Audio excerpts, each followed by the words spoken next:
Hello বন্ধুরা, আজকে গোলুকে ডিমের অমলেট খাওয়াবো। একঘেয়ে সবসময় তো ডিম সেদ্ধ খাই, তাই ভাবলাম আজকে ওর খাবারে একটু চেঞ্জ আনি। তাই ওর জন্য বানিয়ে ফেললাম হলুদ আর লবণ ছাড়া ডিমের অমলেট। যেহেতু প্রথমবার খাবে তাই পুরো ডিমটা কিন্তু নিয়ে নিই। হাফ ডিম নিয়ে ওটাকে ভালো করে ফেটিয়ে নিয়েছি আর একদম অল্প তেল নিয়েছি। প্রথমে একটু বেশি তেল পড়ে গিয়েছিল, তারপর ওটাকে ফেলে দিয়ে একদম অয়েল ব্রাশ করার মতো তেল নিয়ে নিয়েছি। আর এটা খাঁটি ঘানির সর্ষের তেল ছিল। তেলটা গরম হয়ে যাওয়ার পর হাফ ফেটানো ডিমটা এর মধ্যে দিয়ে দিলাম। তারপর ভালো করে দু পিঠ উল্টে পাল্টে ভেজে নিয়েছিলাম। ডিম সেদ্ধ তো খেতেও খুবই ভালোবাসে, আর এই ফার্স্ট টাইম ডিমের অমলেট খাবে। তো খাওয়ার পর দেখবো ওর রিয়াকশানটা কেমন থাকে। তো দেখো কি কিউট একটা ডিম ভাজা হয়ে গেছে, আর ডাল দিয়ে অল্প করে ভাত মেখে নিয়েছি, আর সাথে এই ডিমের অমলেটটা ওকে খাওয়াবো।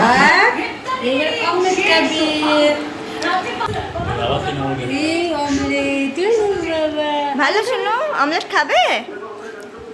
যাতে গলায় আটকে না যায়, মা একদম আঙুলে করে ভেঙে মিহি করে ওকে খাওয়াচ্ছিল। টেস্টি টেস্টি শোনা, টেস্টি আর খাবো ডাকছে।